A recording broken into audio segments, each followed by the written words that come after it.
Hello and welcome, everybody. I am Mary Grace, and I have with me today Dave Hayes. This is the 36th episode of Conspiracy of Truth. We are doing the Nearly There edition. We have so many people wondering what's happening, how much longer, what's Trump doing? Does he know this is happening? Et cetera, et cetera. And I don't know if you're like me and Dave, you've been hearing those questions and asking them sometimes for about 10 years now. I think we're seeing progress, and I think Dave would agree.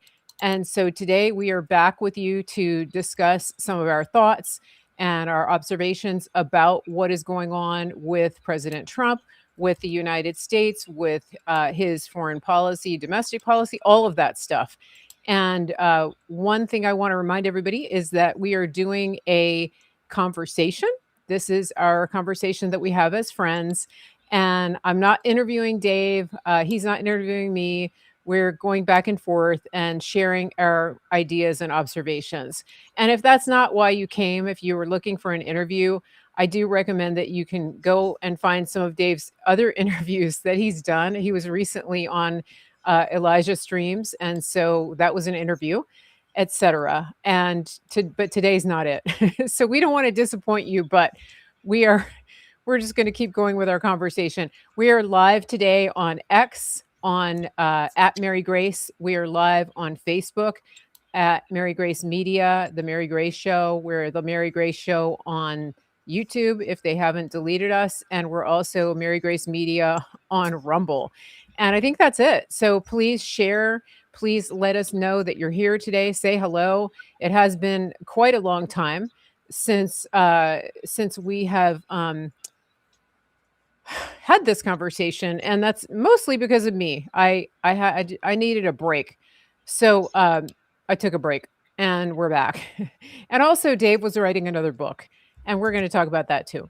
So we have a good show lined up for you today. And in case you think Dave is not paying attention, that's not the case. He is actually multitasking. He is sending the show out to all of his channels. And I just shared it on Facebook. Oh no, please Yeah, don't. so I'll probably get my account suspended. I never share it on Facebook, but I thought this time I'm gonna roll the bones and see what happens. You didn't tag me, did you? Oh No, no. no, I Good. didn't. No. Okay. I Excellent. don't want you to go down with me. If I go down, I'm going down by myself. That's my biggest that's my biggest channel, and I just got verified again over there. Oh, So, yeah, we're streaming on lots of places. So please, I can see the people live up on my Facebook, and I'm welcoming all of you, and it's great to have you here. It's wonderful. Um, Dave, how are you guys doing? we're doing Let her, good. yeah, Hey, yeah, Mary, uh, breaking news. yeah. We're publishing another book. Wait, this is in It's not about addition. spiritual warfare. Okay, well, Denise is right now over there in her little cubicle, yeah, um, flowing in the text and designing a book on self-publishing excellent. that has been in the works for literally 10 years. I've been writing little articles on our Inkity Press website, answering people's questions about self-publishing. Mm-hmm. I got a book in me. I don't know what to do with it. How do I get this thing published? So we're going to be launching a book on self-publishing shortly. Oh, look, there's a finch outside my window. Anyway, so 2 book launches. Okay. Excellent. I think we've discussed that at some point. I Yeah. kind of knew it was coming, Yep. but we It's weren't been on sure the back when. burner forever, but now Yeah, it's on the front burner. because you guys have had so many books in the works. So this is great, and it's going to be wonderful. The book that you just published is part of your Made Simple series. It's Spiritual Warfare Made Simple. Look at that. You have a hard copy. I got my And own copy of my own book finally. it's available now. The link here goes to Imagine that. The link goes to Amazon here, And it's on sale on Kindle today. They said it was 44% off, at least when I clicked the link. Really? Let me see if it still is. Yeah, it's $9.99 on Kindle, $17.38 on paperback.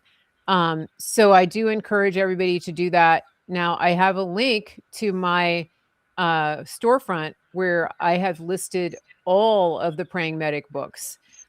So if Amazon makes it harder for you to search, you can just scan that QR code and go to that link, and you can find all of them in one list on the Simply Mary Grace storefront. So that makes it easier. Hopefully that'll help some of you guys if you want to get a bundle of his books, because this is the second one in a series on spiritual warfare. Right. Yeah. And that book came out, I think we talked about that one last time that we did our show. And Spirits Made Simple. Yeah, that's this one right here. Yep. Yep. So this book, Freedom from Evil Spirits Made Simple, and this book go together. And Right. I think they're together on my storefront. I think they're sequential on my storefront. Okay. We're going to come back to talking about the books on the second half of the show. First, we're going to talk about politics. Yeah. Events. We may or may not have anything to talk about, but let's try. Let's give it a go. Let's just see what we can find out. Well, what do we have for all the people who are suffering whiplash right now? Well, I'll start out with some encouraging words. I was in Ohio last weekend at a wedding, and it was a wedding of a 24-year-old young man who's a conservative, grew up in a conservative family. His bride is conservative. I met the cousins and friends who came to the wedding. And let me just tell you something. This generation, I know that people are kind of despairing because you see a lot of videos of younger people that seem to have gone insane. And my experience with talking to these 20-somethings at this wedding was the opposite. They are Christian, conservative, politically conservative, very active, very aware, entrepreneurial, ambitious. I didn't see any tattoos. I didn't see any blue hair. I didn't see any piercings. Nobody there hated Trump and called him a Nazi. I met the head of TPUSA Action for Ohio, and I think he's maybe 30. And we had a great conversation. So I want to encourage you that there is an entire segment of society that you're seeing out there who really see what's going on. They understand what's happening with immigration, for example, and they're not sitting idly. They're very aware.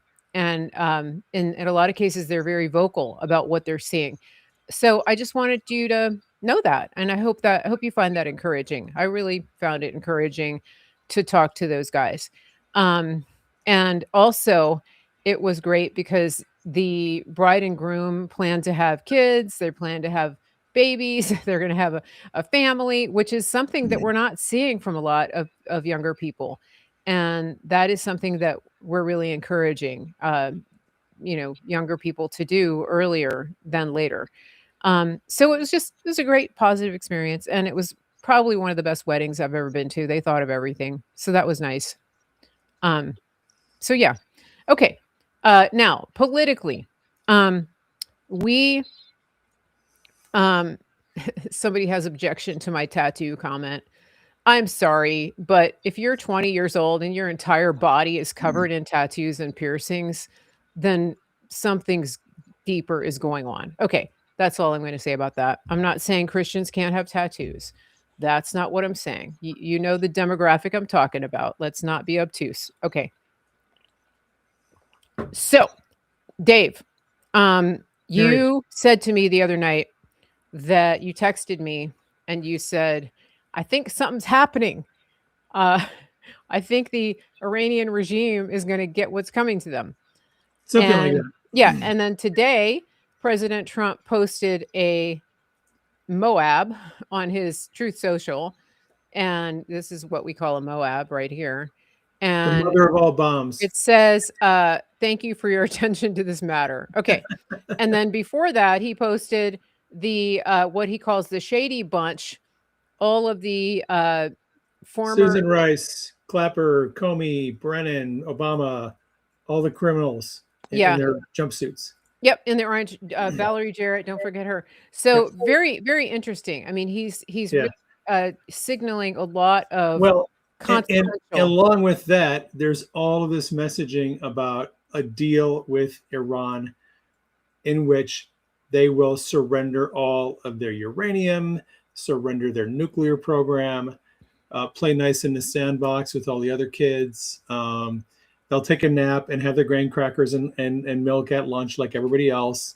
I mean, Do you think it's So- going to happen? so there's mixed messaging going on.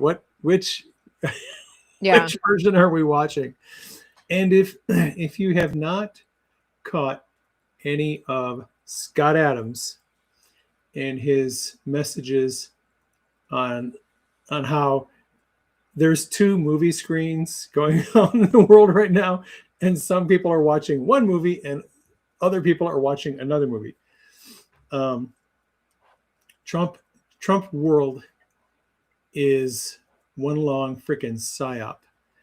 And if you know it's a psyop, if you know there's a psychological operation going on, especially if you happen to have read Donald Trump's book called The Art of the Deal, Mhm. where he literally explains in very clear Yeah. terms how he uses deception, misinformation for strategic purposes. If you understand, if you've been following all that stuff, this is not going to perplex you. If you are not, oh gosh, Denise and I have been listening to Spaces on X for several weeks as things are happening with Iran. And last night and the night before, it got pretty bad. There's a lot of people who they're Iranian or Persian by descent. They live here in the States or they live in Canada. They're part of the Iranian diaspora, the Persian diaspora. Mhm. They are backers of Reza Pahlavi. They want the crown prince back.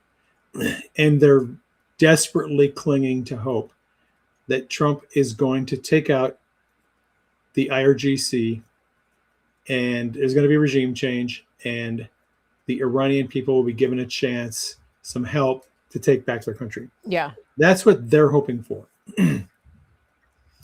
That's one perspective on this issue. And I'm listening to these people and they're kind of losing their minds, most of them, because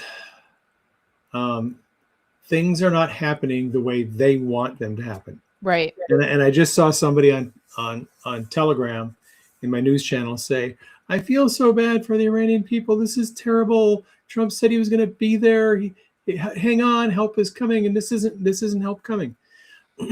Look, I understand that people have strong emotions about this. It's understandable. It's fine. You have to realize something, though. If you're familiar with the game of baseball, baseball has 9 innings in regulation, sometimes overtime, extra innings, I guess. We're right now, in essence, we're in the 4th inning of this game. Right. And we are nowhere near the end of this.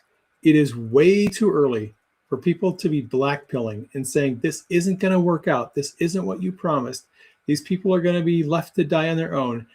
Nothing's good going to come from this. Trump is chickening out. He's not making good on his promises. Look, we're way too early in the process to start saying that this isn't going to go down in a way that's good for the Iranian people, the American people, for Israel, for whatever team you're cheering for. I would suggest pump the brakes and wait, because Trump is signaling that, yesterday, J.D. Vance and his entourage of Secret Service are screaming at Mach 2 to the White House. Trump decides he's not going to Don Jr.'s wedding. He's going to hang out at the White House. There's big things going on.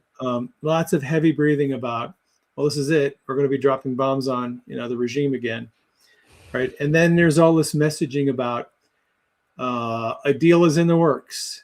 The New York Times and Axios and all these other fake news outlets have been putting out all kinds of basically fake news and innuendo and claims that they know what the deal is. They have, someone their unnamed sources gave them the information on the deal, and they're publishing all this crap. And of course, Trump is like, yeah, nobody knows. This morning, Trump posted on Truth Social, nobody knows what is involved in this deal. It hasn't been released. Don't listen to what these people are saying. They don't know anything. And he keeps on trolling Barack Hussein Obama and the JCPOA, the Iran nuclear deal. Yeah. In which he says it was the worst deal in history. It gave Iran the green light to a program to develop nuclear weapons. They were almost there. And Trump knows, if you know anything about Trump, he is not going to let that happen. His red line, bottom line, from start to finish, 40 years ago, he was literally saying, Iran cannot have a nuclear weapon. Full stop. It's end of story. So there's a lot going on with Iran. And I think it's way too early to get to try to see where it's going to go. It is interesting that yesterday Trump said he has been speaking with all of the leaders of the countries in the Gulf. So Oman, Qatar, UAE, Bahrain, the Saudis, everybody. Yeah. And Jordan. Netanyahu, and he says they're all on the same page with this peace agreement. All right. And wow, the wind is just crazy here. And here's what I would say strategically. Just think about this strategically. What has happened over the last 3 months since you and I were last on the air when the bombs were dropping? Yes. It's crazy, isn't it? It is crazy. Especially since we have this whole contingent. The other psyop is that, he's got us in the forever wars. And I'm like, I 3 months is hardly a forever war, but okay. Well, yeah, it's been 3 months since Operation Epic Fury began. We haven't been having military operations for the last month. Yeah. It was only 60 days of intense military campaign. There's been a ceasefire for the last month. So it's only been forever war. Oh my gosh. What's interesting about what Trump posted yesterday is he is saying that the Gulf states and Israel and Iran are all more or less in agreement on a plan. And that should be that you should take hope from that. Because most people believe that Netanyahu just wants the IRGC wiped out, gone, nuke those people off the face of the earth. Humanity will be better off. Israel will have a secure future. If Netanyahu is getting on board with what Trump wants to do in a peace plan that does not involve further military operations, you should take note of that. There's something in there that we can be hopeful about. Now, here's where a lot of pro-Iranian people are losing their mind, and they shouldn't, because they don't understand what's going on here. Trump is running a psychological operation on many different levels. And we all know, if you've been following Q for any period of time, you know that not all messages are for Anons. And let's broaden the context of that statement. What Q meant when he said not all messages are meant for Anons, what he was saying is that the White House, President Trump, and people in his orbit, they talk to specific people at specific times for specific purposes. And many times their message is not for you, it's for somebody else. And if you hear that message, read it, and think he's talking to you, you are going to probably walk away with a wrong understanding of the conversation. When President Trump is talking to the IRGC, he talks to them through memes on Truth Social with a bomb that says, "Thank you for your attention to this matter." That is not really a message for it's a message. It's a meme, so we get it. You and I get it. Yeah. Patriots who've been following Trump for 10 years, we get it.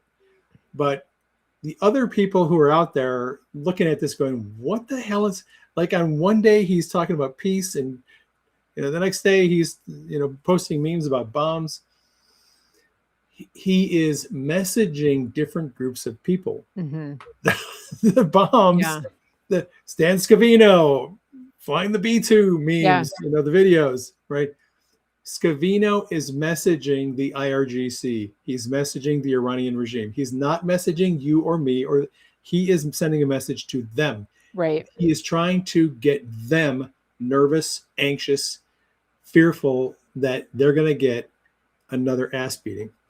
So when you see these mixed messages from Trump, 1 minute he's talking about a peace deal, the next minute he's posting B-2 bombers on his thing.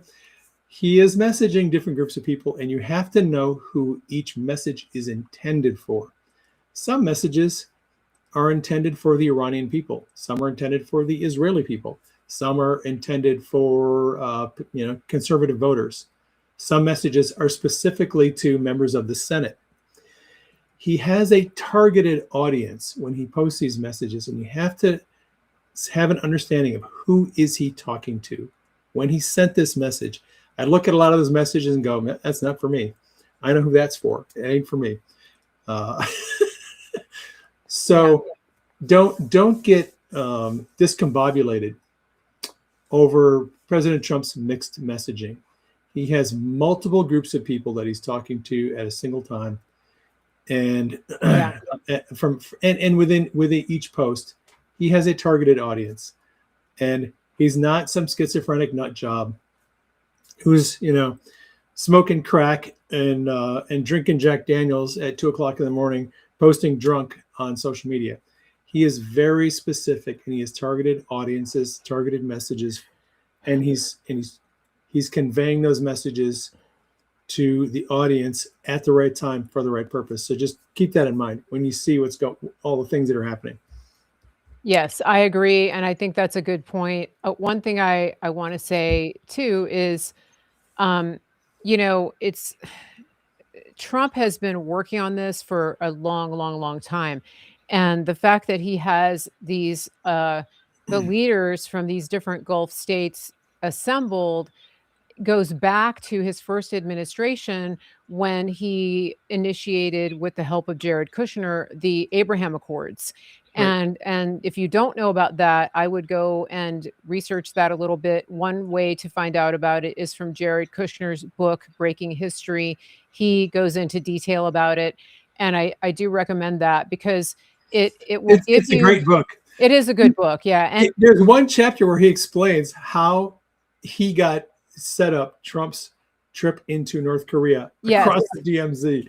It's a fascinating book if you want to know the behind the scenes stories of what happened, all that stuff. Yeah, really good. And so he talks about so you'll get the backstory of the Abraham Accords, how they came to the place of pursuing those relationships with the leaders of the Gulf states. And the bottom line is that Trump's first ever state visit in his first administration was to Saudi Arabia. And so he put the hammer down on a couple of issues, one of which was the trafficking through the Middle East. And the other was pretty much that it was time to get control over these terrorist regimes and to turn the Middle East into a strong economic corridor that would be partnering with Israel and the United States, and that it would be beneficial for the entire world to go that direction. And if you do know anything about Trump, you know that he is somebody that makes an offer that you can't refuse. So we don't know what he said to the Saudis, but we do know Yeah. that they gave him the sword dance, which is the royal welcome. And the same thing with the Chinese. He's been in China um, again, and he was given a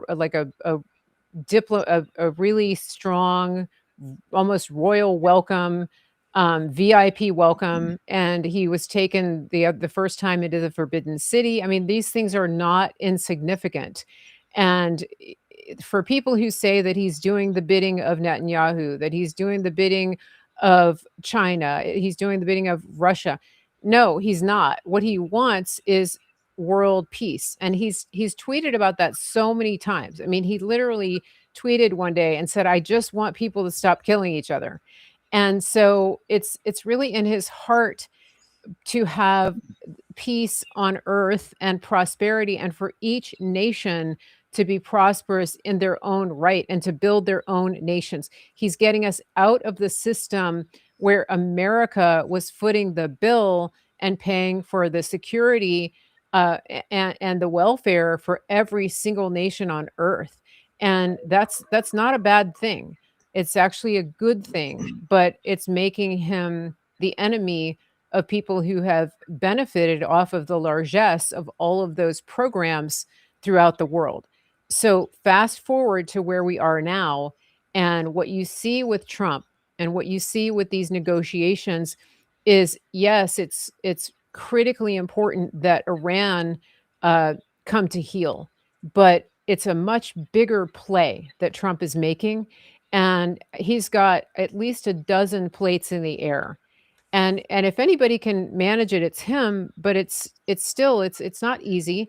Um, and and so the fact that he has BB cooperating with him, for example, with regard to the RGC, that's a big deal, because I think some of you listening have been hearing nonstop rhetoric for the past 3 months about how Netanyahu is controlling Trump, and that Trump is Netanyahu's, um, for lack of a better word, bitch, and he's doing whatever Netanyahu says. That couldn't be further from the truth. I mean, Trump has the upper hand here, and he has not always been in agreement with Netanyahu about some of the ways that this has been handled with Iran. One other thing I wanted to add, and I want to ask you about this, Dave, is General Flynn this morning came out with a statement directed at President Trump. And he, in short, said, President Trump, the Iranians are lying to you. Your advisors are not helping you. And I urge you to look at a different path. And then he did qualify it by saying, I don't have access to all of the information you have access to, but based on my experience, this is what I've known to be true of the Iranians. Now, I think he has a valid point, but I wanted your thoughts on that. Did you see that? No, I didn't. Okay. However, that's one of the issues that has been coming up on the spaces on X with the Iranians, both those who live in Iran and those who are part of the diaspora. They are screaming and hollering, "You can't trust the IRGC. They're not going to hold their end of the deal. These people are bloodthirsty. You can't trust them." And that's what Flynn is saying. I'm sorry. No shit. Really? You think that Trump doesn't know that? Trump is the one who has been dealing with these morons for years. Yeah. You're not telling Trump anything he doesn't already know. So again, pump the brakes. Trump is trying to set up what looks like a peace agreement. What looks like a peace agreement. Why? Here's why. I guarantee you, whatever Iran agrees to, whatever the IRGC agrees to, if they agree to anything, and I'm not even convinced they're going to agree to anything, if they put it in writing and agree to something, I guarantee you they will not follow through on what they agreed to. They Yeah. will break it, and we're going to end up going back in there and going after the IRGC. All right. So here's where it gets difficult. Trump feels he has to make his case to the world that he has tried every single possible avenue of diplomatic negotiations and peace before he goes in there and wipes out their entire energy infrastructure, wipes out the oil, Carg Island, the oil export terminals. It's possible Trump is going to have to go in there and take out a lot of their infrastructure. It's possible he may have to go in and wipe out a lot of the IRGC command staff, that's whatever's left. If he has to do that, he is going to be painted certainly by the Iranian regime, Islamic regime, and probably by other people. He'll be painted as the aggressor, as the guy who came in here, didn't try peace. Let's see. There you are. You're back. Yeah, your video, your live video is gone for about 30 seconds. I just kept rolling. Virginia has turned into like a third world country because our governor is a communist. So our internet, since it rained a lot yesterday, no, are you our serious? internet has been going out. Is this my dog ate my homework? No, I'm saying like our internet has been fine, but now that we had a whole lot of rain yesterday, this is the third time that our internet has gone out. Crazy. Yeah. I'm just saying. Okay. Well, we're still live, and I saw your screen went black, and I just kept rolling. I didn't even hear you. Okay. Yeah. I hope everybody else did. The point I want to make is that I think it's likely, as much as I'm optimistic, as much as I would like to think, there's going to be a peace agreement with Iran, with Israel, with the Gulf states.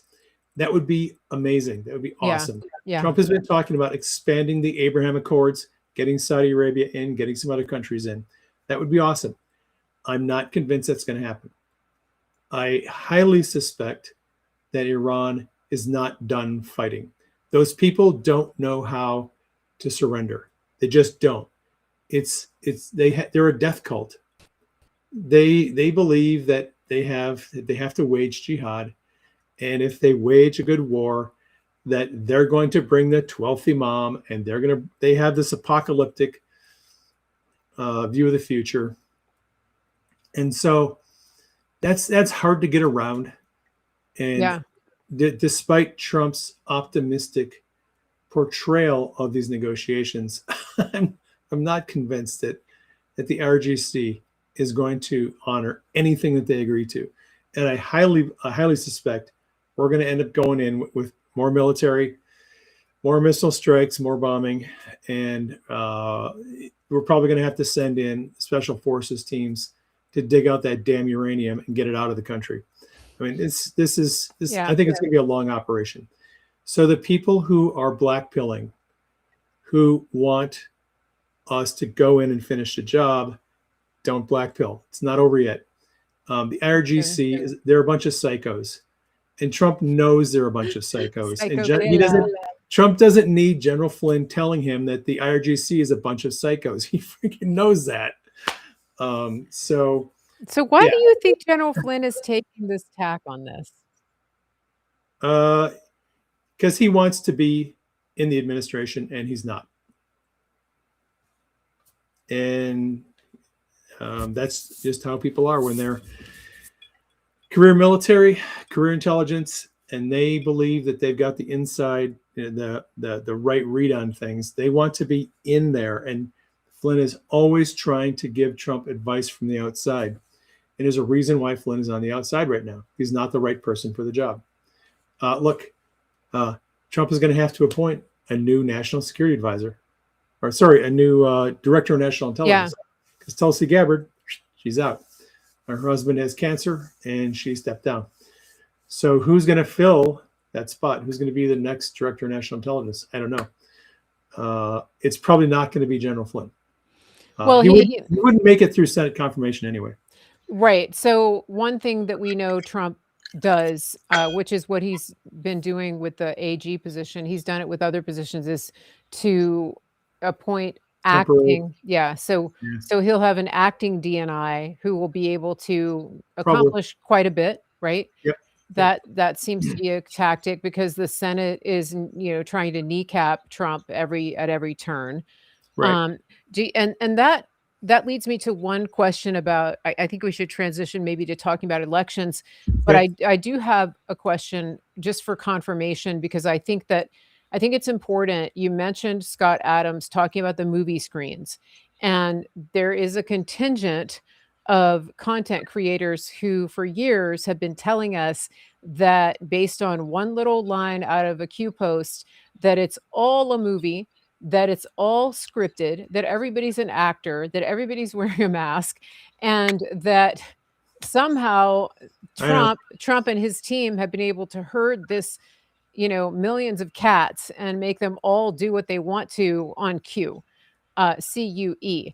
And so I wanted to clarify that you're not talking about that. You're talking about the way that people perceive things and the way that Trump runs his Correct. strategy. I just wanted to be clear about that, because we're not in that wackadoodle place of telling people that it's all a movie, and No. the curtain's going to come up in 6 No. months. And it would, because to me, that's the ultimate betrayal, that we would have been played for this long. I don't think Right. it's good to go down that road, that you think it's all a movie and that it's all staged. Well, it's all fake. that whole idea that this is all a movie, and that Trump literally came into the White House, handed out a bunch of scripts to people, and they've been reading, lines and playing Yeah. the part, is what that is. It is a way of dealing with the world and current events, the way that a child would deal with them. If you're a child and you can't handle the difficulty, the setbacks, the failures, the hardships, the opposition that Trump has gone through, that MAGA has gone through, the arrest of all the J6ers, all of the injustice through the Biden administration. If you can't handle that and look at that reality and say, there's a chance that we might lose our country. The infiltration from all these foreign countries, the massive fraud and graft that's going on, the massive corruption in Congress, the massive corruption in the court system, the massive corruption in the intelligence community.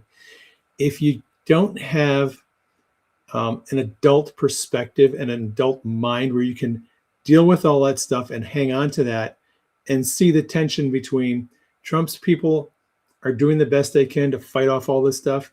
If you can't handle that, you're going to revert to, oh, this is a movie. It's like a comic book. It's like we know that the good guy's going to win in the end. This is all just a little story, and it's all made up ahead of time, and Yeah. it's all good. It's just a childish way of viewing the world. Yeah. And that's all it is. And unfortunately, it's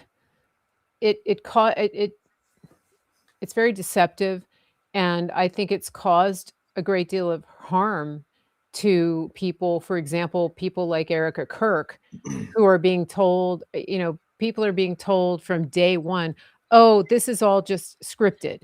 And I think that I would caution people to pray and exercise real discernment here, before you go down that road of thinking that a real catastrophe, an open air assassination was scripted. Even like, the Butler, when Trump was shot in the ear, there's people that will tell you that was staged.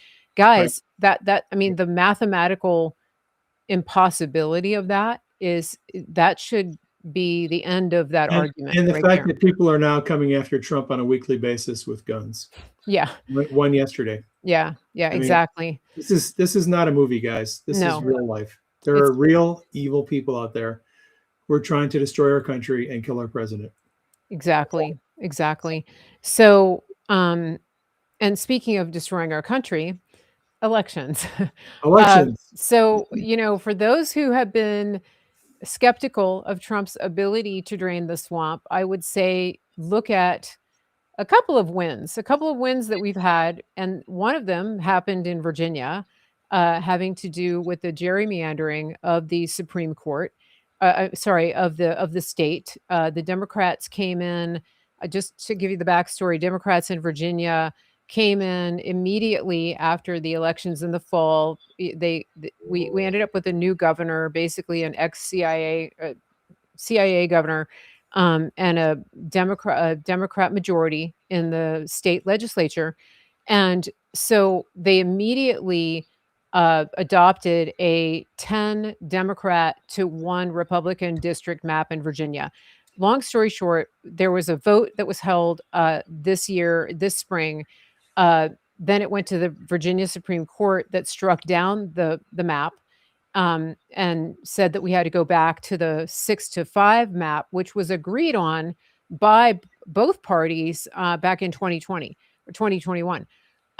It went, and then the Democrats wanted to appeal it to the Supreme Court, and the Supreme Court said, "We're not looking at that. Your state Supreme Court is the final word." Okay, what did that do? It unleashed the it happened well, it happened around the same time that Supreme Court made a ruling on, was it Alabama? Racial Racial gerrymandering gerrymandering. in Alabama, and the Supreme Court said, "You can't do that. You actually have to put it back, Right. because racial gerrymandering is actually unconstitutional." Debbie And so, Wasserman Schultz lost her district. yes, Brillo head is gone. So she exactly. And so this whole thing that happened, it's just a cascade of Yeah. events that are helping to restore actual fairness to our elections. And it's also given other state legislatures and governors the courage to go forward with correcting their districts. Right. Did I explain that okay? Yep, that's Okay. true. And what so that- what's been the outcome? Yeah, what that ruling by the Supreme Court, what it means is any congressional district in the country that was created with race as a basis should not exist as a district. That the Supreme Court didn't tell state legislatures you have to get rid of these racial districts, but they did in the case in Alabama say, yeah, no, you can't you can't have districts based on race. Mhm. That is the definition of racism. That is a violation of the Constitution. Yeah. You can't do it. And so now a lot of other states are looking at redoing their congressional district maps to get rid of racially gerrymandered districts, and they're all over the place. And I was listening to Caroline Wren. She's kind of an election person. She was saying that Republicans stand to pick up as few as a dozen and potentially 24 seats in the House with a combination of the census in 2030 and districts that are going to have to be redrawn. Democrats are facing a very steep hill right now in hanging on to the House or the Senate. Things are just not going their way. They're going further and further to the left, further toward communism and Marxism and totalitarianism. Extremism. Yeah. And people are not down with it. I just saw a couple of polls yesterday. Ken Paxton has a 20-point lead in the latest polling over John Cornyn, for example. John Cornyn is the incumbent. John Cornyn is how long has he been in the Senate? 40 years? I don't know. He's been in there forever. Cornyn is probably going to get bounced in the primary, which is coming up on Tuesday. In 2 days, they have The early voting started last week. The primary is Tuesday. I'm guessing Cornyn is going to go down in flames. And John Good. Thune better watch out, because there are now people talking about setting up a primary opponent against John Thune if he doesn't get the Save America Act passed. Good. So there's a lot going on election-wise. Mhm. The the Democrats are trying to pull all of the tricks that they normally try to pull, and those tricks are not working as well as they used to. So there's good news coming. People have been kind of blackpilling about, we're going to lose the House, we're going to lose the Senate in the midterm. We always do. Trump is in office. It's always the out of office party that wins the midterms. Right. I don't know that that's true. With the redistricting that is being done, sorry, Indiana state senators who couldn't get their act together and redistrict their friggin' state. And 5 of the 6 state Republican legislators who voted against redistricting got primaried. So good. Yeah, speaking of that, so that commonality that says that the majority executive loses the House or the Senate in the midterm year. Right. I think that we have to change our entire expectation and Right. paradigm, because that was the paradigm under the Uniparty. Because Right. they did the same thing with the presidency. It was like, okay, now it's your turn. Right. We'll give the appearance of a back and forth. Oh, you guys won. It's our turn next time. That's sort of how they did it to appease the masses. But now that we are pulling back the curtain and people are seeing the mechanisms and how the sausage has been made all this time, we're going to move away from those established norms that we have been told are norms, which really weren't norms. It was a manipulation of the election process, right? Yeah. Here's an illustration of what she's talking about. The way that the House and Senate majority and minority are flipped back and forth. Sometimes Republicans have the majority in the House or the Senate. Sometimes Democrats do.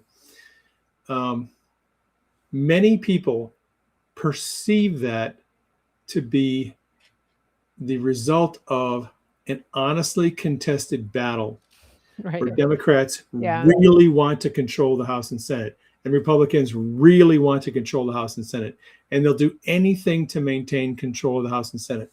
That is not reality. That's just not how it works. But that's what we've been told for Right. so long. There are strategic reasons why Republicans sometimes do not want to be the majority party. Well, there are reasons why Yeah. Republicans see an advantage by not having the majority and not setting the agenda. Because if you are in the party that's in the majority in the House and Senate, your agenda is the one that whoever the leader is of the House and Senate, the Speaker in the House, Senate Majority Leader, their agenda is on full display, and the out of power party has their guns and they just fire at you for 4 years or 2 years in the House, 6 years in the Senate. Whoever has a majority, they are subject to all the criticism, the critique, the complaining. Oh, this year, what is it about? It's about affordability. Well, affordability wasn't an issue that the Democrats are raising. When Biden was in office, gas was over $5 a gallon. Right. Where I live. And eggs were $13 a dozen. Affordability wasn't an issue for them. Yeah. But it's an issue now because Trump is in. Right. Trump is in the White House. So now we have to raise all these issues. Oh, it's a hummingbird sitting outside my window. Hey there, how's it going? My window is a popular place. Well, so let me one thing. Okay. Ted Cruz. Here's an example. Ted Cruz, the day after the last time that the Democrats had control of the Senate. The day after Democrats took control, Ted Cruz went on the Senate floor and sponsored a bill for term limits. Why did Ted Cruz sponsor a bill for term limits as soon as Republicans lost the majority? Because he knew it would never be brought up for a vote. He knew there would never be taken action on it. What he was doing is he was virtue signaling for his constituents in Texas, showing them, hey, look at me. I'm all for integrity and I'm about, accountability. I think we should have term limits. Hey, Ted, why didn't you propose that bill 2 months earlier when Republicans had control of the Senate? Yeah. Because you never wanted it to pass in the first place. Nobody in Congress wants term limits. It's a game. Yeah. And when you understand it's just a game, and there are reasons why Republicans actually want to be the out of power party sometimes, because it gives them the ability to then criticize the Democrats and virtue signal and campaign and all the things are going to change when they get back power again, which they're never going to change anything. It's a sickening game. And I think it's better if you realize they are literally just playing a game. Yes, it's a grift. Yeah. Well, one of the things that I think was super eye-opening for me, it really changed the way that I interacted with politics as a rule, was when somebody told me, nothing is actually produced in Washington, D.C., in Congress or the Right. Senate. There is no actual production happening. There's no product. There's no goods. There's really no services. It's a big country club and we're not in it. And so one of the other reasons that the Republicans sort of bask in being the quote underdog is that it gives them something to fundraise on.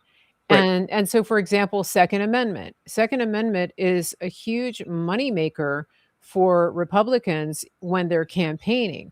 And so they will fearmonger and tell you that the Democrats want to take your guns. And you have to have Democrats in power, and you have to have them threatening to take your guns away so that the Republicans can then go and fundraise against whatever the Democrats are promising they're going to do, which they never do. Right, exactly. It's fear-mongering, and it's fundraising, and it's all about the money. Yeah, and I think one of the things that irritates them about Trump is that he doesn't really need their money and he doesn't need their approval. He's actually getting stuff done and he wants to make a change generationally. And I'll give you an example. So Washington, D.C., I haven't been there in a while, but last time I was there, I was at Freedom Plaza. And it was just a big hunk of concrete, I think with one statue and some dried up grass and weeds. And right there on Pennsylvania Avenue. So you're going from the White House to the Capitol, and just on the left, right near the Reagan building, is the Freedom Plaza. And it was just been this nondescript patch of concrete. Well, Trump has been rebuilding and refurbishing Washington, D.C. And so Freedom Plaza is part of that project. And now it's lined with statues. It's refurbished. There's another park that I'm not familiar with where it's a long set of stairs that has a waterfall down the middle of it. What's the name of that park? I can't remember the name of it, but I saw the video. So for years and years, it's been defunct, no water running, maybe a few drug addicts laying around beside the dried up fountain. A lady posted a video yesterday and she was walking around DC, and there are people everywhere, like in a good way, people sitting together, having lunch, eating outside, reading, doing the things that, city dwellers like to do in beautiful outdoor spaces. And so Trump is actually doing those things. He's not pocketing the money and grifting and promising to do things. And of course, the reflecting pool is the perfect example of that.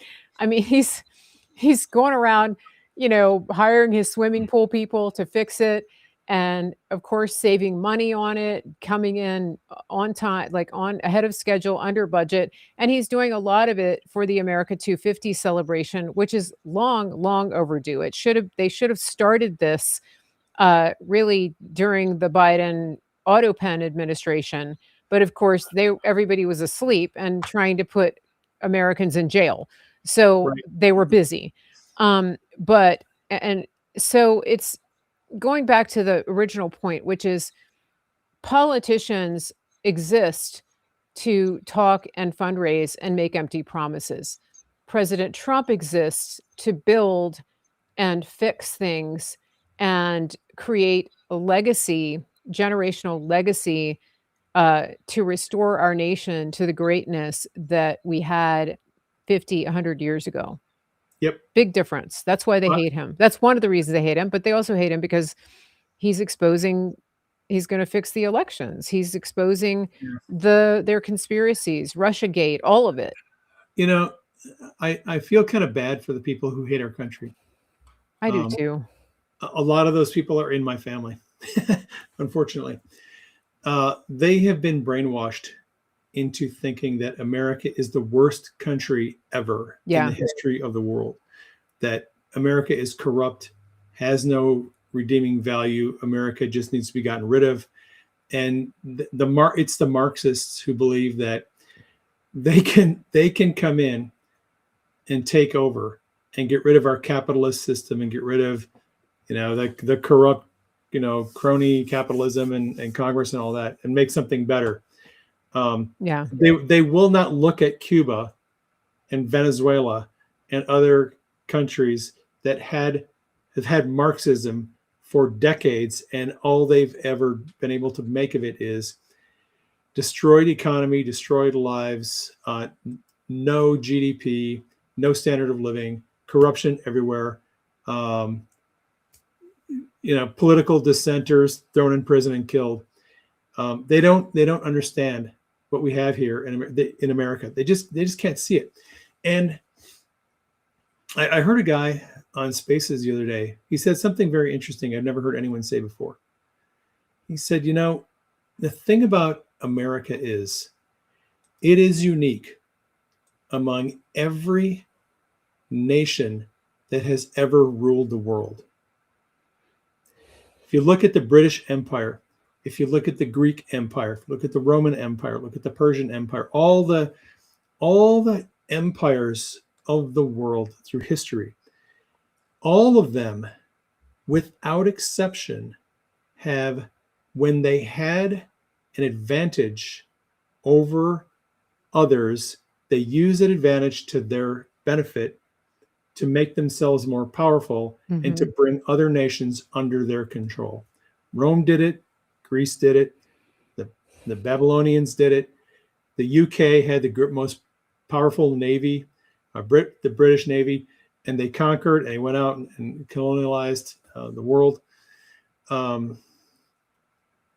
When the United States developed the hydrogen bomb, before Nazi Germany had it, we could have used that technology to bring the world under our servitude. What did we do? We ended the war, and then we went into Germany and used our money and our resources to rebuild their freaking country. The same with Japan. After we dropped bombs on Japan, we took our money under the Marshall Plan. We took our people, our industry. We went in and rebuilt their economy, rebuilt their infrastructure. We did not enslave our enemies because we had a technological advantage over them. We built their countries, rebuilt their countries, and made them better. We're the only country in world history that's ever done that. Well, I mean, look at Somalia. Okay, Mogadishu. We go in there to help them. They attack our guys, and then what do? This is a little different, but we bring them over here. Right. That was, to me, that was a suicide mission. Hopefully we can right the ship, but it is an example of, I think now, and I think something Trump has been saying is that level of altruism on the part of the U.S. has gotten to a point where it's more suicidal, and Yeah. it's a suicidal empathy. And so Yeah. he's been In a sense, calling it is. he's Yeah. been calling for a stop to it. I mean, was it good that we helped them? I think so. I think the intention was good. Right. But Right. we're at the point now where our politicians, our intelligence community, and the international community has looked at that largesse by the United States, and just latched on, and decided to suck us dry, while at the same time replacing the entire Western civilization with the third world. Uh, Trying to be not mean when I say this, with the citizens of the world who are, we all know, are not improving anything in this country, or in the Western civilization. But all of that replacement migration, that was actually initiated by nefarious forces in our government and other governments as well. And Yep. so, the real crux of why the international order is so bent on taking Trump out and making sure that nobody like him ever gets back in power is that they've been running this scam, this grift on Western civilization for quite some time. And it's a real power play, a power grab. And now I'm sounding like Susan Kokinda in Promethean Action.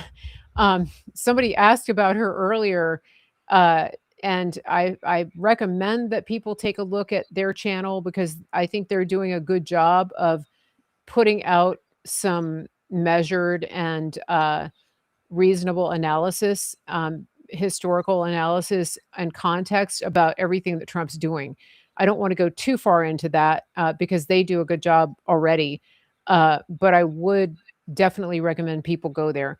Um, Dave, it's actually time for a little break. Um, and Hang on. Yeah, Hey, give me 2 more minutes, sure. real quick.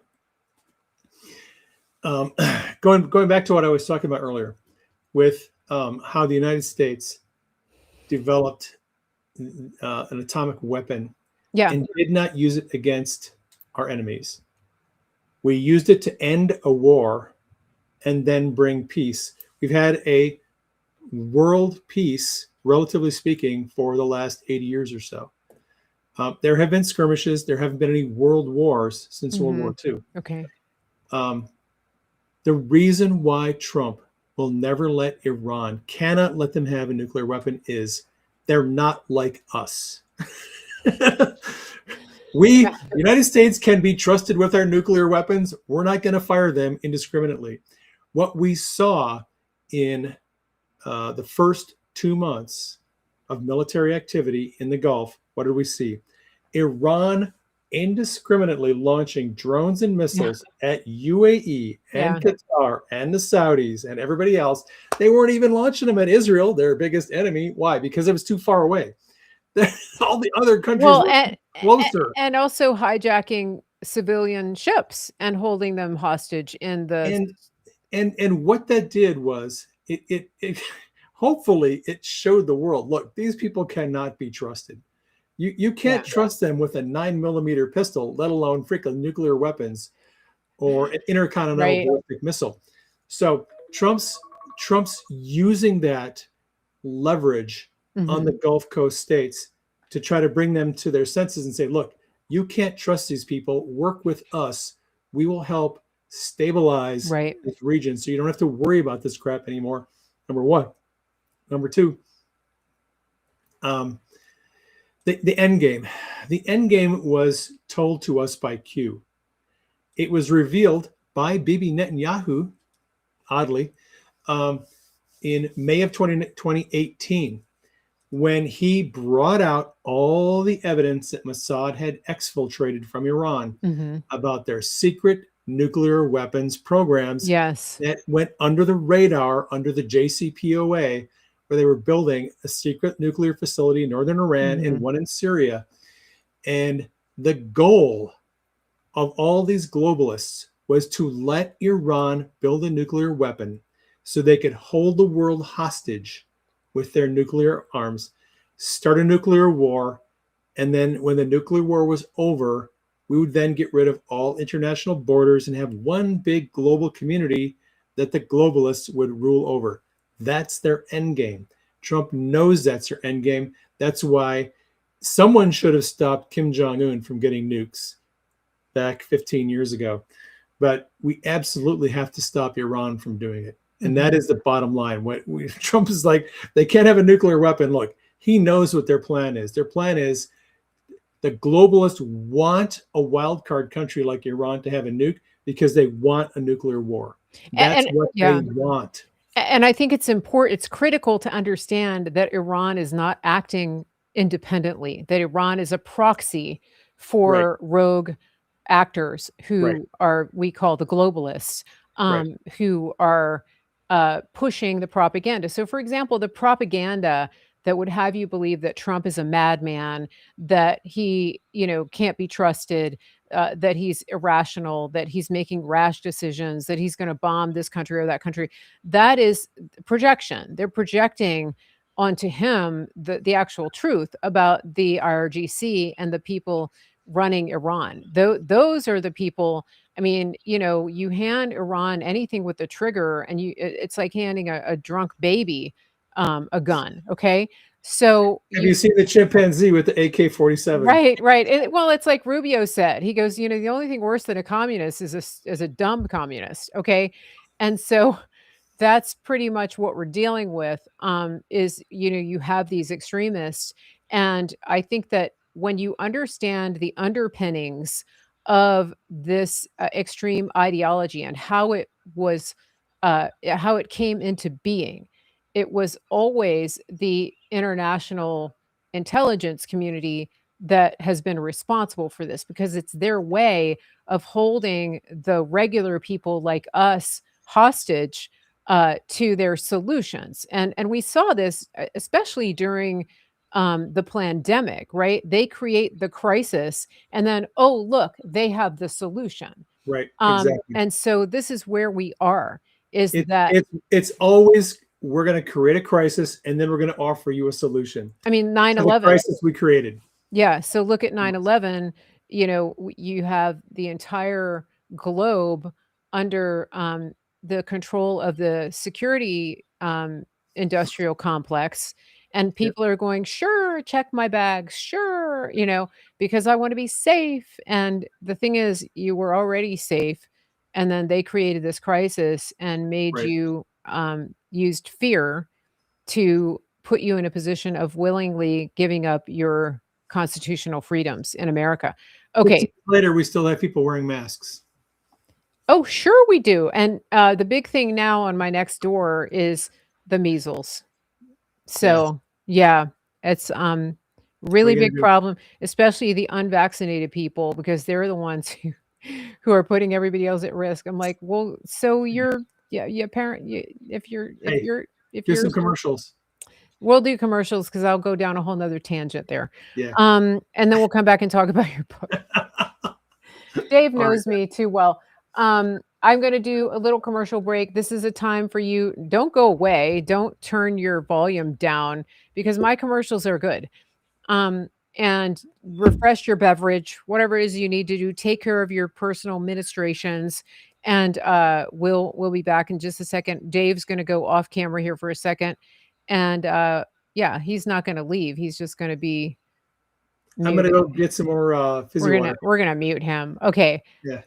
Okay, so here we go. Listen, everybody, it's been a while since we've been on the show here. I want to make sure that if you're not already doing it, that you go to my website, Mary Grace Media, and follow me there. You can follow me on all of my social media. You can also get on my mailing list, marygracemedia.com. There's links also on my website to my partners that help keep the show going. A couple of those I'm going to highlight here so that you can have an opportunity to take charge of your own personal wellness. We have our friends over at Synapse. This is a functional medicine doctor our friend Dr. Troy Sproul and his team over there. They're based in Minnesota, but they work in all 50 states and a number of different countries. So you can go to their website, officialsynapse.com. It's official, SYNAPSE.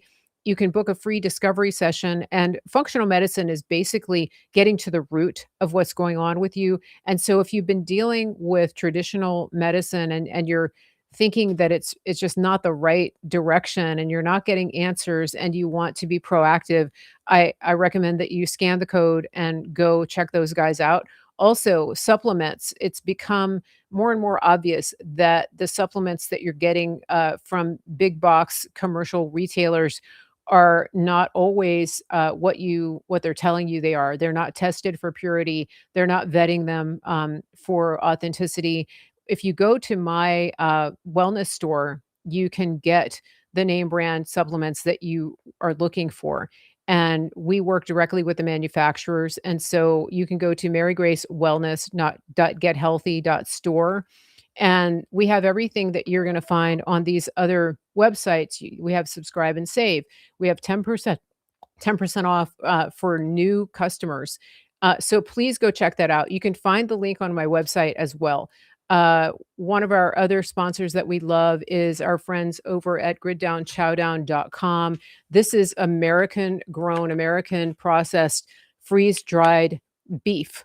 And they also make jerky, but this is actual ground beef that you can reconstitute. You put water in it. You can make anything that you would normally make with ground beef. This is 1 pound.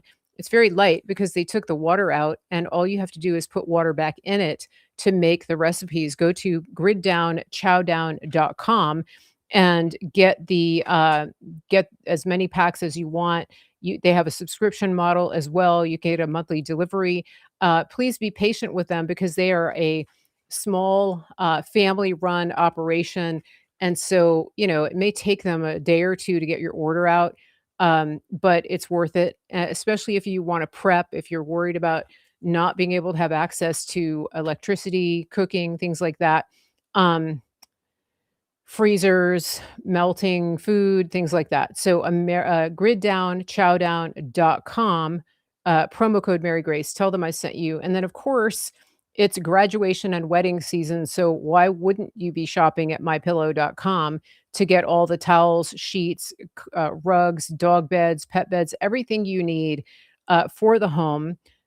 Skip the big box stores, go directly to mypillow.com, use promo code Mary Grace, and get everything you need. I have a lot of listeners who use their products and love them. And so I do encourage you to patronize them. Now, we're going to come back here and talk to Praying Medic. Again, go to my website, marygracemedia.com. That's how you can find all of the links I just mentioned. So that's the easiest way to do it. marygracemedia.com, click on shop, and there you are on my website. And you can also get on my mailing list when you go there. And I think now we are going to talk about Dave's new book. Let me get him back on camera here. That wasn't too bad, was it? I mean, as far as ads go, I try to keep it light. Dave's back. He got a new fizzy water, and we're going to talk about his book. Dave, I'm going to go off camera for a second. Okay. I'm going to put you in charge here for just a minute, and I'm going to check on everything at the home front. All right. And see how we're doing. So tell your dad I said hi. I will. BRB. I got to get his dinner started. All right. Hungry man. Okay. BRB. Yeah. All right. Mary Grace is gone and she left her side of the screen on. That's fine. I'll try to stay in the middle so I don't disappear here. So we have a new book out. It's been out for about, a week or so. I finally got my own copy in the mail. Spiritual Warfare Made Simple. As Mary said earlier in the show, this is the second installment in our 2-book set on spiritual warfare. The first book we published last year, I think it might have been January, Freedom from Evil Spirits Made Simple. That book is really about the ministry of deliverance.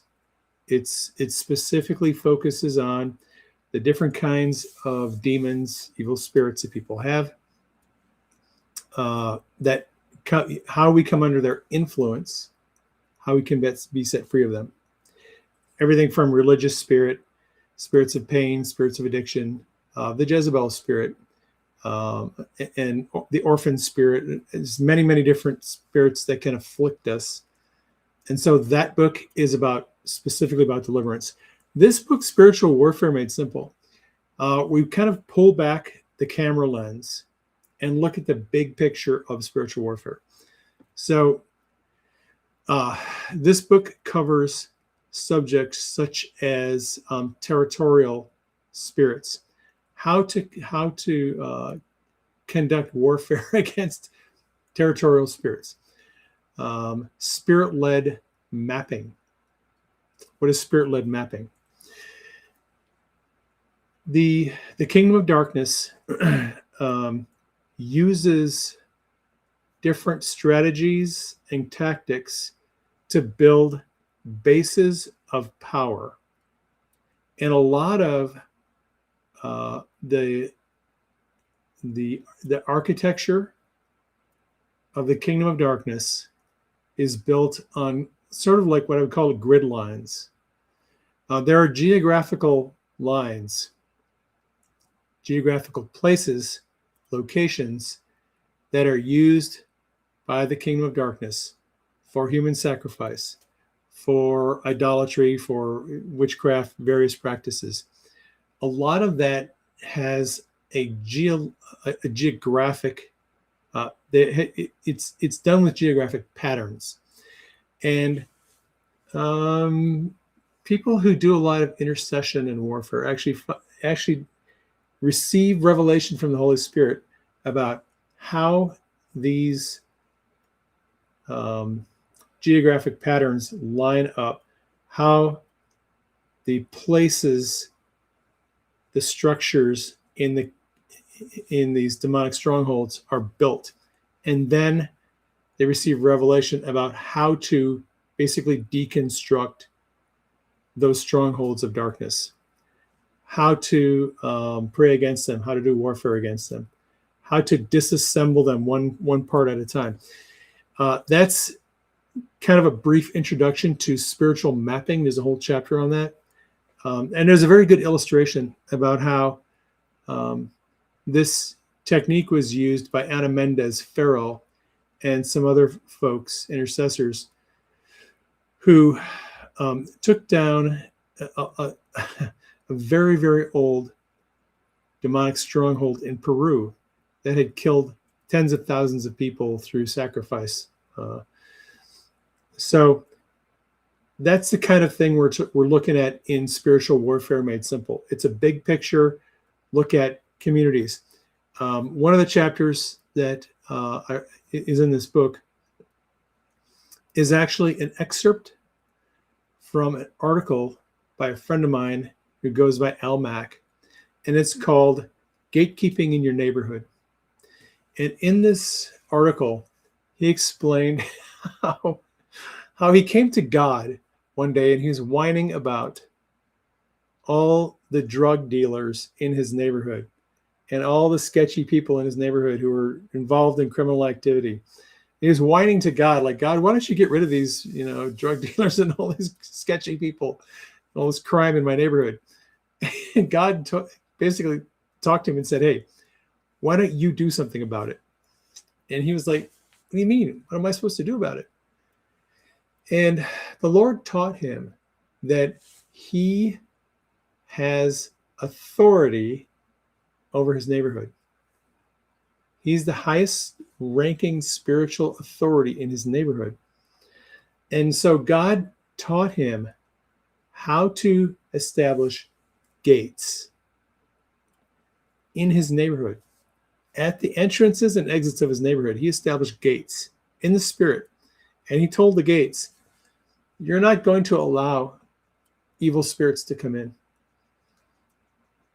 He basically spoke to these gates into existence. And the gates became filters that would prevent demons from coming into the neighborhood. And that's part of the story. And what he noticed was after taking on this assignment and taking on and assuming his responsibility and taking it seriously, he noticed that suddenly the drug dealers moved out, all of them. There was a woman across the street who had a wolf, who the wolf was kind of unpredictable and would snap at his daughter and almost bit her one time. And he had words with the neighbor about the wolf. And eventually the person with the wolf got rid of the wolf. The store on the corner that was selling pornography eventually went out of business. A lot of the things that he had been whining to God about vanished in a short period of time after he assumed his responsibility over his neighborhood. So spiritual warfare has geographic components. Each of us, if you're a believer, if you're a follower of Jesus, you have been given authority over all the power of the enemy. Matthew chapter 10, go read it. We have authority over the power of the enemy. And that authority has boundaries. There are restrictions on our authority. I don't have authority to go into Washington, D.C. and wage spiritual warfare against the territorial spirits that are entrenched in D.C. That's not my sphere of authority. However, my sphere of authority is local to Phoenix. So if there are structures of darkness in Phoenix, whether that is demonic structures that are influencing the education system or the political system or any other system, I have authority to wage warfare against those principalities and powers of darkness in my region.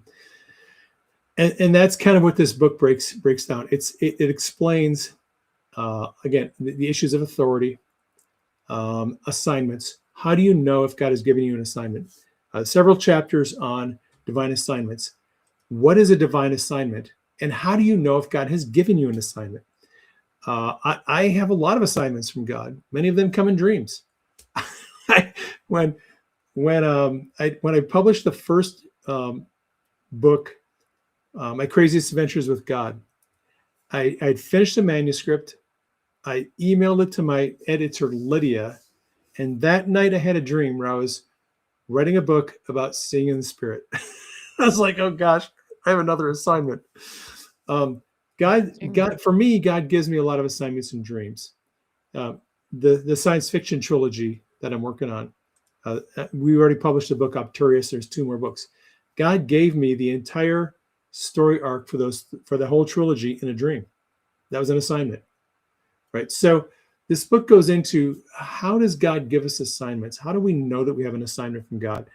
What do we do with that assignment? What does it look like to walk out that assignment? What happens when God changes your assignment?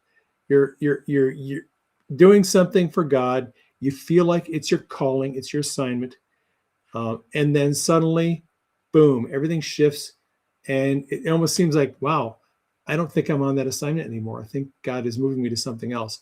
How do you know when God transfers you to another assignment, right? Those are the issues that are described in this book. Hey, Mary, welcome back. Hello. I'm still stuck on the wolf, the neighbor with the wolf. Yeah. But yeah, this is good. This is really good. Yeah. So this book, Spiritual Warfare Made Simple, goes hand in hand with the Freedom from Evil Spirits Made Simple. Again, that one's about deliverance. This one is about waging actual warfare. And actually, one of the best chapters, when I gave it to Denise, I'm like, you're going to love the chapter on reclaiming wonder. You wouldn't think that a chapter titled Reclaiming Wonder is such a big thing, but for my money, it's the best chapter in the book. Because when you get involved in spiritual warfare, if you do it long enough, you're going to suffer fatigue and burnout and disappointment, because you're not going to win all of the battles that you fight. You may lose more than you win, actually, depending on how you wage your warfare. I know a few people who they probably engage in a lot of warfare that they're not actually authorized to do. They see some injustice, they see some issue, they see some demonic thing, and they instantly think, aha, I'm going to go after that. And a lot of these people are waging warfare unwisely. They're taking on demonic structures that they're not authorized to take on. What is that? When I'm talking about authorization, Jesus authorizes us to do certain things, and there are other things we're not authorized to do. For example, Mary, this is not a dig at you, but I'm gonna tell you my little COVID story. When COVID came along in 2020, look, I'm a paramedic. I worked in critical care. I know a lot about medicine and viruses and but I very rarely ever said anything about the vaccines and COVID during that whole time period for years when that was like the big thing and everyone's doing live streams and videos on COVID and the vaccines and all this crap. I really avoided that subject and I talked about it as little as possible. Why? Because I was not given an assignment from God to talk about it. I had zero revelation from the Lord about COVID and vaccines. I know a lot about that stuff just from what I did for work, but I knew that God had not authorized me to talk about it, so I didn't talk about it. And I had a dream years ago where I saw the commander of the Lord's army. He came down from heaven and he was inspecting his troops. Go to Joshua, the book of Joshua, and find the passage where the commander of the Lord's army comes down and faces Joshua across the Jordan. And Joshua says, "Are you for us or against us?" And the commander says, "No." Right. That's the guy that I saw in this dream. He came down, he was inspecting his troops, and he was pissed off because people were teaching about subjects they were not authorized to teach on. It was causing confusion, and most of them didn't know they had to be authorized to teach on something. And I had that dream, gosh, probably 10 years ago. And that dream made a very strong impact on me. It's a constant reminder that I'm authorized to teach on certain things and not on other things. So I teach on hearing God's voice, dream interpretation, seeing visions, physical healing, emotional healing. Why? Because that's what I'm authorized to teach on, and I'm not authorized to teach on a lot of other stuff. So this book, Spiritual Warfare, helps guide you along that path so that you know, look, I know that I'm authorized to do this. I've got revelation. I've got the prophetic words. God gave me some dreams. I've seen that. I know that I'm on the right track and I can do this, and not get off track and start waging warfare in areas where you have no authority. Because if you wage warfare in areas where you don't have authority, you're going to get your head kicked in and you're going to suffer consequences. Oh, I can attest to that. So you don't have to share a story if you don't want to, but yeah.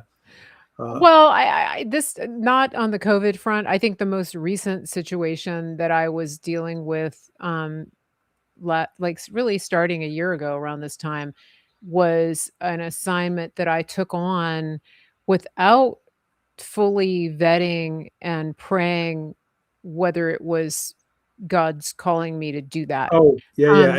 I know what you're talking about. Yeah, for sure. and it ended up really creating a lot of chaos in our lives, and actually, brought physical harm to me, and emotional. And it was one of those things where when I came through the other side, it was a very hard lesson to learn, but I'm hoping that I learned the lesson, which is what you're saying. It you wasn't know, your assignment. it wasn't my yeah, what not my circus, not my monkeys. And Yeah. Yeah. so I took on an assignment. I don't know if it was like the dopamine rush or whatever it was Well, look, that you're a merciful person. I am. Yeah. When you see somebody in a difficult spot, you want to help them. Yeah. And if you think you have the opportunity to help them, you're maybe tempted to help them, even Mhm. not knowing that the Lord may be telling you, yeah, just let that person go. This is not Exactly. your circus, not your monkeys. And so it was a big lesson in boundaries and learning really to seek the Lord and take a step back before even not even just saying yes, but uh, going forward toward a problem. Taking on a problem even if I'm not asked to. But taking initiative to take on a problem, and the other thing that I really resolved in my heart was in my spirit was that I would remove myself from individuals who wouldn't be helped and that I wouldn't take on, Right. um, and associate with what I would call low agency individuals. In other words, I can't want them to be better more than they want it. Right. And that's I think maybe there's somebody listening who needs to hear that because Low agency individuals. Boy, that's a mouthful. yeah. So I think you know what I'm talking about, Yeah. Yeah. but it's so critical, especially when you are when you have the gift of mercy, when you are an empath, because people can really take advantage of that. Right. And so it was it really did take a lot out of me. And you know, part of the reason I haven't been doing live streams is because of that, but really it has more to do with overall burnout from doing this for 10 years. We've been at this for 10 years, Dave. And so Speak for yourself. um, I just needed a break. So but it's really it's fun to be back. I mean, we've kept in touch. We've talked about stuff. We just haven't talked about it on air. Yeah. So Yeah. here we are bringing you guys Yeah. this Let, conversation let, and hopefully let, it's been good. let me add a little bit more color to this Please, yeah. this This is conversation about very not my good. circus, not my monkeys. Yes, let's I'm let's having an run with email that. conversation right now with someone who asked me how to break soul ties Mm. between a couple of people that this person doesn't think those people are a good couple. Oh. And I was like, well, you're as a person who is whether you're a father or mother or brother, relative or friend of somebody else who's in a relationship, and you think that that person is being harmed in that relationship, you have no power to break up that relationship. Mhm. You have no authority to break up somebody else's relationship. That's literally the definition of witchcraft. I was gonna say that's witchcraft. That's witchcraft. Yeah, it's divination. If you are exercising your will to negate somebody else's free will, that's the definition of witchcraft. And I know people mean well. You see someone being abused, you see someone being hurt, they're being, mistreated, whether physically or whatever, emotionally, and you want to help them. That's admirable. You cannot get in the way and try to break up Mhm. that relationship or go to the court of heaven and have heaven break up that marriage or whatever. That's Mhm. not how it works. Yeah. Those individuals have free will. They have free agency, and it's their life. They have the freedom to determine how they're going to live their lives.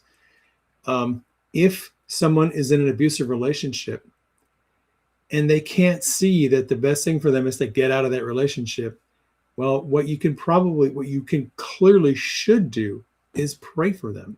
Yeah. Pray for God to open their eyes and help them see their situation.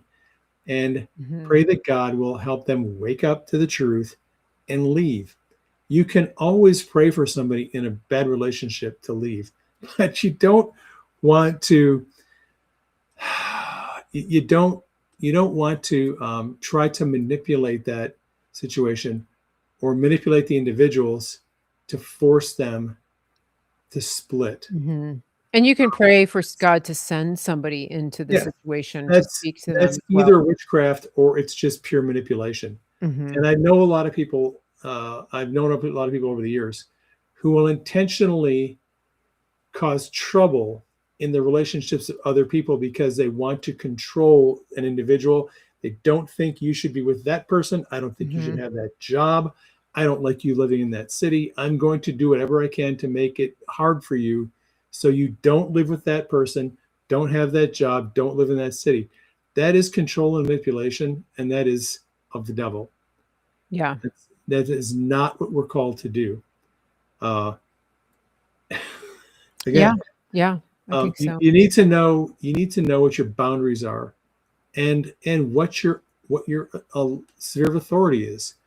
Your sphere of authority does not extend to breaking up other people's relationships. It's That's not what really, we're about. really good. That's really important to keep in mind. Yeah. Wow. So I'm going to put your book up here again so people Okay. can get it. And you can follow this link. It's also, people can actually write to you and send you a check and get the book, right? Are you? You can get it autographed if you yeah Yeah. if you I do have people who they don't have an Amazon account, they don't have a Yeah. credit card, they want to pay by check. You can send me a check. Go to prayingmedic.org on the support us page, and our snail mail address is on there. If you want to know what it is 137 East Elliott Road, number 2292, Gilbert, Arizona 85299. That is Excellent. our mailing address. You can mail us a check there. If you want to support our ministry, you can mail us a check there. If you want to get copies of our books from me, uh, email me through the website, admin@prayingmedic.com. Tell me you want to purchase some books directly. I will give you information about what they cost. And then you can send me a check and I will ship you some books that are autographed. That's how that works. And basically, I sell them for the same price they sell for on Amazon. I don't charge anything Excellent. Well, more. I just bought the Kindle version of this You want one. me to autograph that for you? Could you? Yeah. Let me send you my Kindle. I read so much on Kindle. It really, I like it. But so but it is, this link takes you to both versions, but the Kindle is on sale right now. And then, as I mentioned earlier, anybody can go to my storefront on Amazon. It's simply Mary Grace, and you can find the list. I have a curated list of all of Praying Medics. I think all of them are on that list, but scan the code and it'll take you directly to that, and you can just boom, boom, boom, boom, boom, add them all to cart and get them all if you want to do that. And you can see which ones go together. So, for example, this book, Spiritual Warfare Made Simple, is the sequel to the book that we highlighted a couple of months ago, Freedom from Evil Spirits Made Simple. They go together. And Dave has a lot of books. I think I've got a lot of them on here. We got Emotional Healing Made Simple, um, There's 10 books in the series right now. Emotional Healing in 3 easy steps, 10 easy steps, 3 easy steps.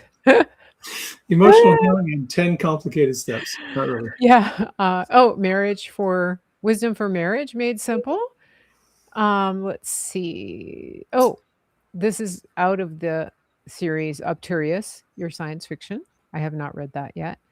Um, but this set right here, Gates of Shiloh and Charity's Garden, very good, especially if you're dealing with um emotional healing issues and PTSD. PTSD, life trauma, and things like that, past trauma. Okay.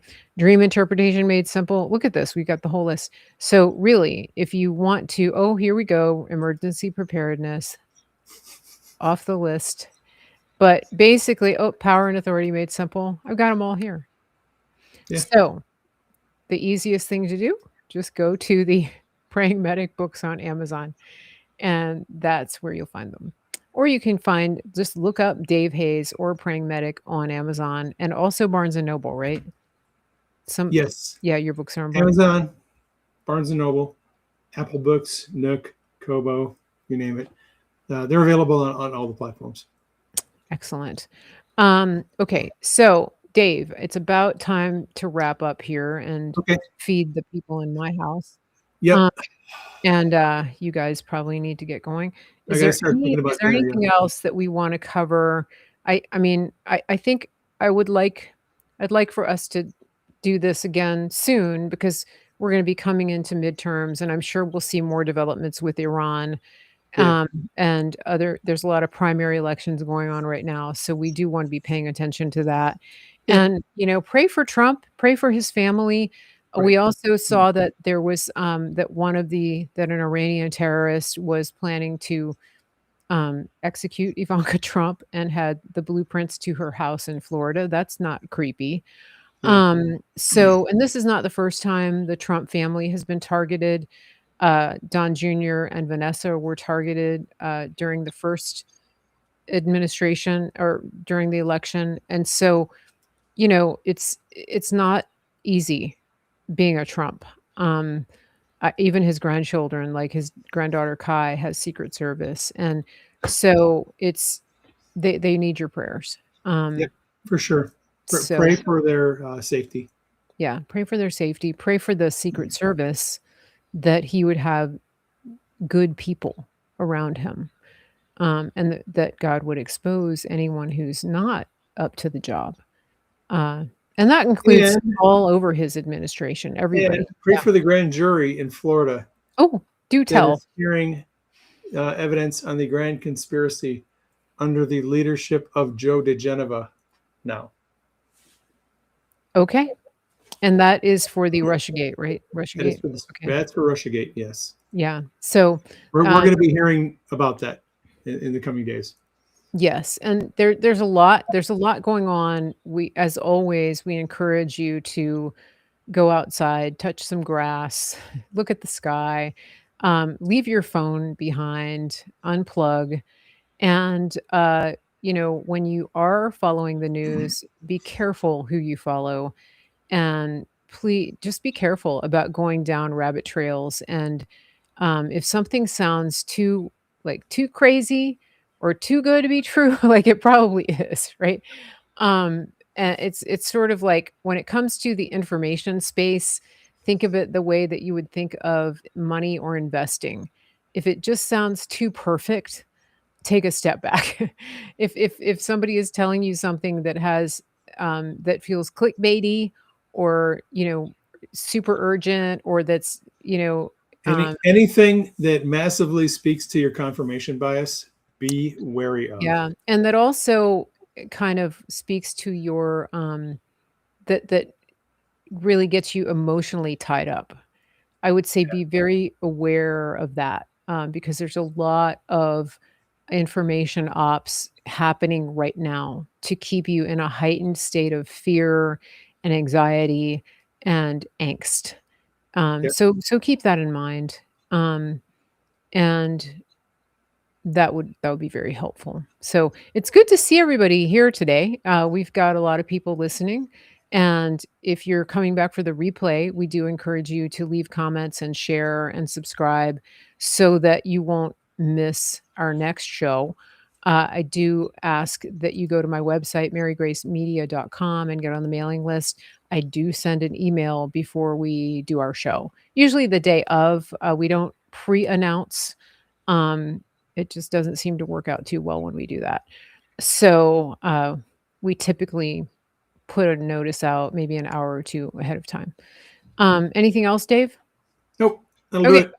Okay, everybody have a wonderful day. Thank you for being here. And I'm just going to put in my plug for standard time, not daylight savings. That's all I'm going to say about that. Denise is with you. I'm 100% on that. Everybody have a great day.